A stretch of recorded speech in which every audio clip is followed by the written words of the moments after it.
Time now for Entre Nous, and today we're diving into cultural diversity here in France. For more on this, we can bring in Solange Mougin, who joins me in the studio. Solange, great to see you.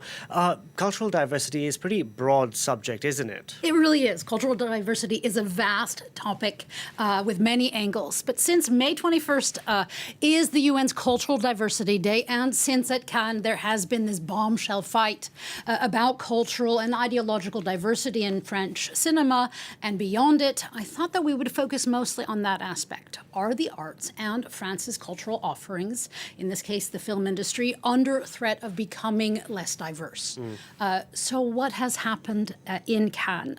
Well, on the day of the opening of the festival, the left-leaning paper Libération, they published an opinion piece that was signed by some 600 people in the industry, including famous names like Juliette Binoche, Swan Arlo, Jean-Pascal Zadi, but also unknowns as well. And they expressed the fear that conservative billionaire Vincent Bolloré, who is the main shareholder of Canal+, was, quote, leading a civilization project, they said. Now, that opinion piece expressed concerns that have been quietly going on for a while about Bolloré's expansion in France's cultural and media landscape, and his making it increasingly conservative. Think iTélé to see news as an example.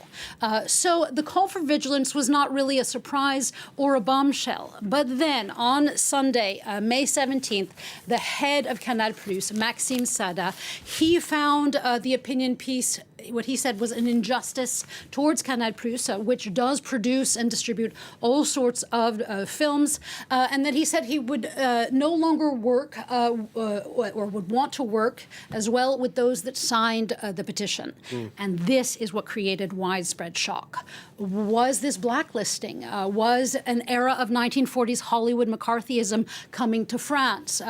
What of free speech? Again, Canal+ is the heavyweight in the French film industry. It's France's biggest film producer.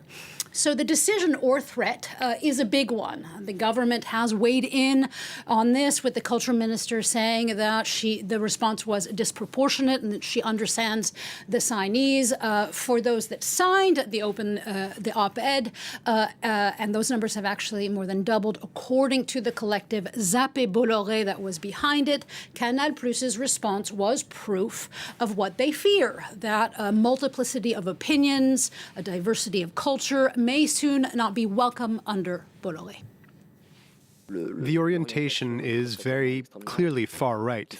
This thing had to be called out, because when something isn't called out, it rots. You can't be afraid of losing your job just because you voiced a shared concern. Silence and fear, because it is clearly an expression of fear, are a very bad sign. A sign that democracy is being eroded.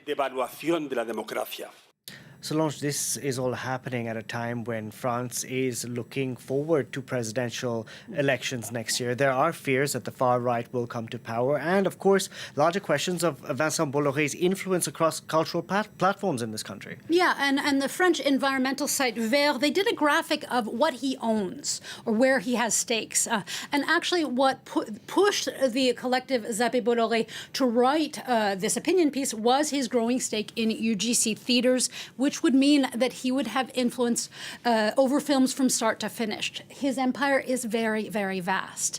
And it also came after some 200 writers at Grasset said that they would not work with the publishing house anymore after its editor-in-chief was sidelined due to a disagreement with Hachette, which Bolloré controls. So there are growing voices against what they say is a stranglehold by Bolloré, and also his modus operandi of buying stakes, they say, remaining discreet in influence, and then putting his allies in leadership roles and influencing things like editorial lines.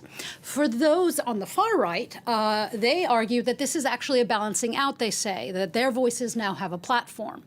Nonetheless, France's cultural and media landscape is drastically changing, and Acrimed and Le Monde often come out with this graphic that shows who owns what, and they chart it.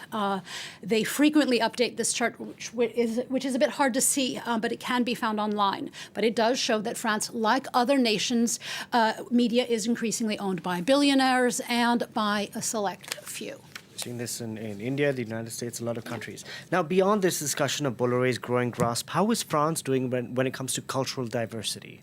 Well, in a lot of ways, France is diverse when it comes to its cultural offerings. It's often praised as l'exception française, or the French exception, of supporting lots of forms of art of different types. And French cinema, for example, is one of France's main exports, thanks in part to this diversity, even if its financing is increasingly fragile. Other arts also show a wide swathe of diversity too. Take hip-hop, for example, and how well it does in France, but also abroad. Also, there have been moves to encourage representation of minorities. Here it's important to keep in mind that France's statistics on ethnic heritage and ethnicity, they are not asked here, it's actually illegal. However, there are studies on this and on immigration. A big one has just come out by l'INSEE and l'INED that shows that 40% of the French population is connected to immigration through their origin or through marriage. And that shows in its cultural and artistic offerings. But I think it is safe to say that France is at a crossroads when it comes to how to maintain France's cultural diversity. Solange, thank you very much for that. Solange Mougin there with Entre Nous. And don't forget, you can check out other editions on our website. The address is France24.com.